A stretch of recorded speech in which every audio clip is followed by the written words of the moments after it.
بسم اللہ الرحمن الرحیم۔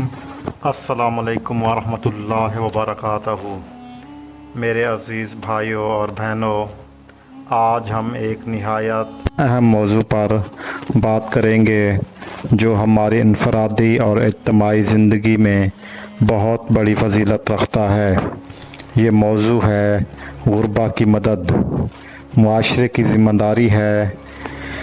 دین اسلام نے ہمیں یہ سکھایا ہے کہ کمزوروں، یتیموں اور محتاجوں کی خبرگیری کرنا صرف نیکی نہیں بلکہ ایمان کی علامت اور معاشرتی ذمہ داری ہے۔ آئیے اس بارے میں رسول اللہ صلی اللہ علیہ وآلہ وسلم کی ایک بابرکت حدیث سننے اور سمجھنے کی کوشش کرتے ہیں۔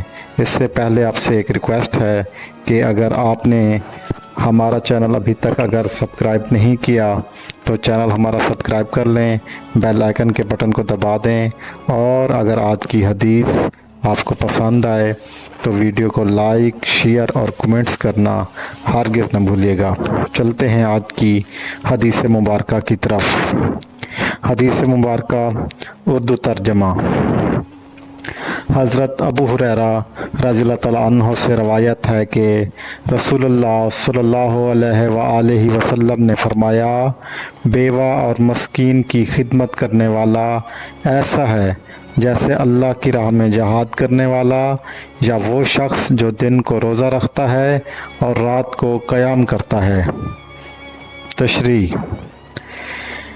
یہ حدیث غربا، یتیموں، بیواؤں کی خدمت اور مدد کی عظیم فضیلت کو بیان کرتی ہے۔ نبی کریم صلی اللہ علیہ وآلہ وسلم نے فرمایا کہ جو شخص غربا اور ضرورت مندوں کی خبرگیری کرتا ہے، اس کا درجہ اللہ کے نزدیک جہاد کرنے والے مجاہد کے برابر ہے۔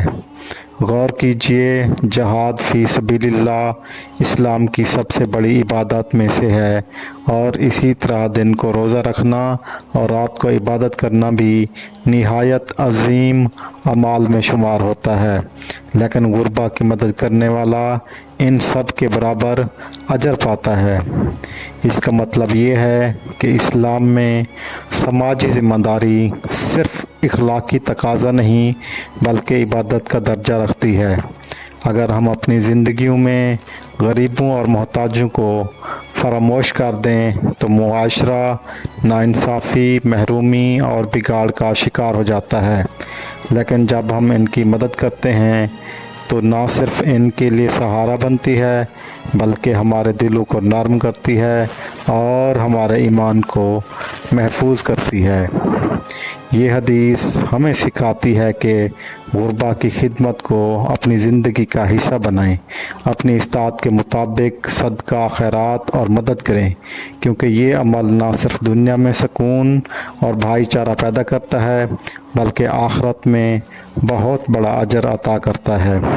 آپ سب سے ریکویسٹ ہے کہ جب بھی کسی کی مدد کریں تو کوشش کریں کہ جو سفید پوش لوگ ہیں، جو کسی کے آگے ہاتھ نہیں پھیلاتے، جو کسی کے دروازے پہ نہیں جاتے، ان کا خیال رکھیں، ان کی مدد کریں، ان کے گھر جا کے خاموشی سے، نہ کہ سیلفیاں اور سوشل میڈیا پہ آپ ان کی بے عزتی پھیلائیں اور ان کو لوگوں کے سامنے ذلیل کریں۔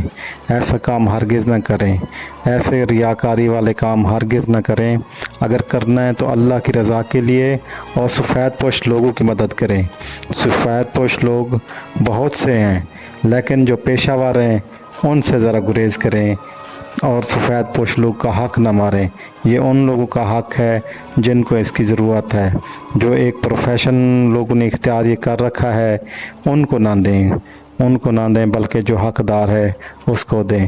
اللہ تعالیٰ مجھے اور آپ کو آج کی حدیث پر عمل کرنے کی توفیق عطا فرمائے اور غربا اور مساکین جو اس کے حقدار ہیں صحیح معنوں میں ان کی خدمت کرنے کی توفیق عطا فرمائے، آمین۔ آخر میں ایک بار پھر آپ سے ریکویسٹ ہے کہ اگر آپ نے ہمارا چینل ابھی تک سبسکرائب نہیں کیا، چینل سبسکرائب کر دیں، بیل آئیکن کے بٹن کو دبا دیں اور کمنٹس میں اپنی رائے کا اظہار کریں کہ آپ کیا پسند کرتے ہیں، کہ ان کی مدد کرنی چاہیے یا اس کے بارے میں آپ کی کیا رائے ہے۔ جزاک اللہ. اللہ حافظ.